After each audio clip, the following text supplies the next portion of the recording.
Alrighty, what is whacking everybody? Do you ever just want to play a game that's just on your browser, but has the deep complexity of a JRPG? Something you can sink your teeth into and it's got lots of things, but it's just on your computer or you can download it on your phone. Well, there's a game that came out, I believe, in 2008. Yep, from 2008 to 2017, Stick Ranger.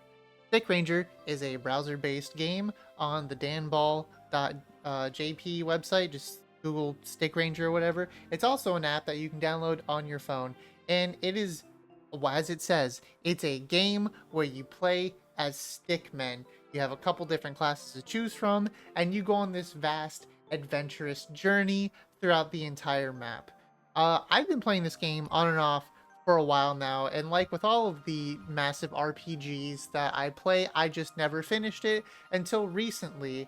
And it was a time, it was an experience. It felt very challenging and accomplishing at the same time. I spent a lot of time just going through the game, and it's just a very fun, simple game with a lot of depth. Like, it's not something that you get out of your stereotypical browser-based, app-based game unless you're buying the Final Fantasy games on your phone or whatever, the old school ones. But like, it's not what you expect. You go, oh, it's like a little stick game, and you think it's for kids, but this game has some depth.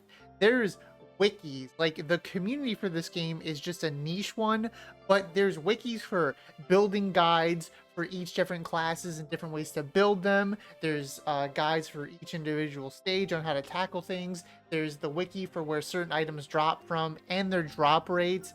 It's just a whole sleuth of things. As on top of that, the enemies are just different and unique for each area. Sometimes you'll go to an area where the enemies just like rock you, and you got to figure out how to go through the stages if you're trying to farm something. Or sometimes you'll get lucky and you need that one item and it drops from an easy boss kill or an easy enemy kill, and you can just farm it quite simple. So I went through this game and I'm very pleased with it because, like I said, it's like a simple browser game, but it's like the depth of a JRPG.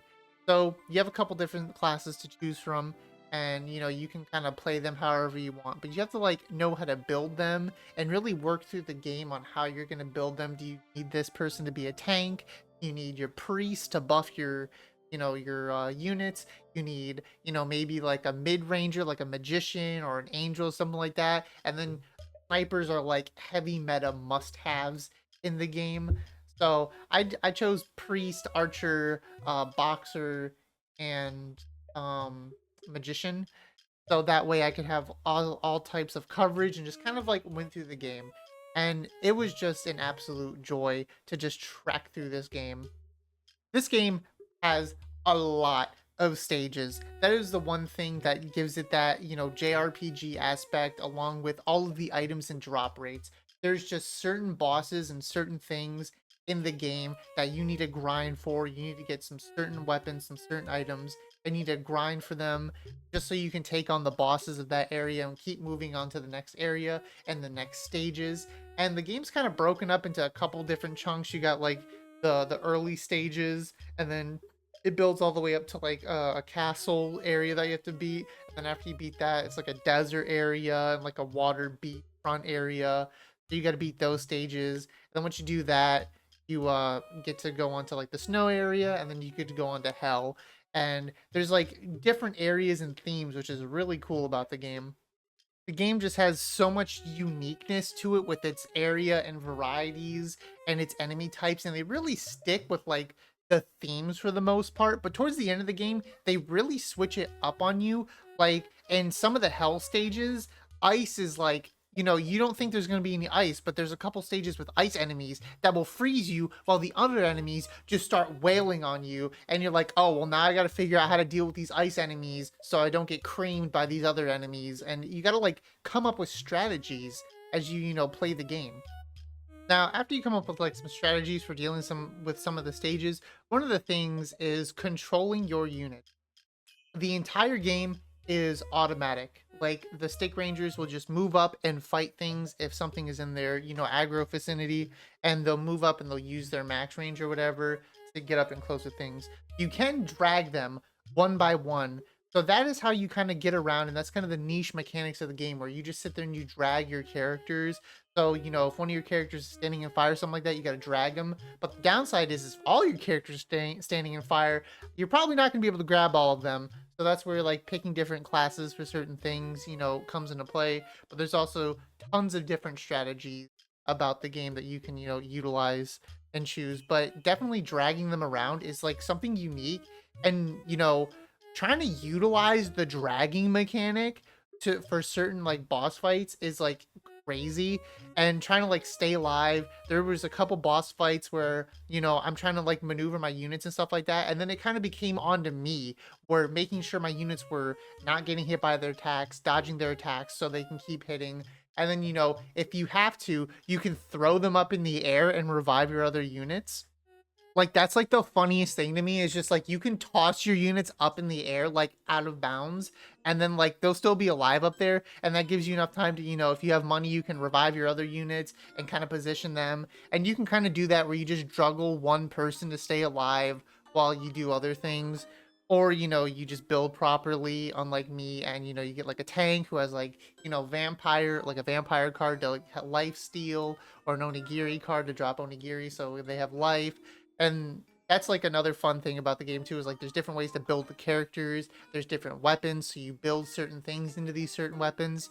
um the one thing about the gameplay though, and when building characters, is if you're like a new player, I would definitely recommend reading the wiki and different weapons and builds, mainly because a lot of things and a lot of different things in the game require you to have certain stats if you're going to invest in, you know, magic, you know, agility or strength or your health. You got to like really understand what you're investing in for certain things, because certain weapons just do not work if you do not have the stats for them. Like for magicians, you need to have a certain amount of dexterity for certain weapons along with your magic.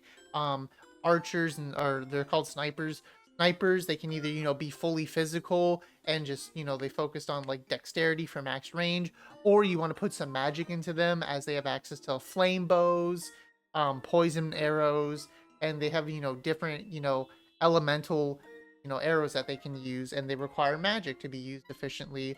Same thing with like other classes as well. So you got to like really, you know, think about what you're putting your points into early game, because for the most part you're stuck with those points until the very end of the game. And that's kind of where I have my gripes with the game. The two biggest issues is some of the stuff that you can do comes in super late, like forgetting and respecking all of your skills. That comes in super late into the game, and also it's very hard to get to respecking your skills as well.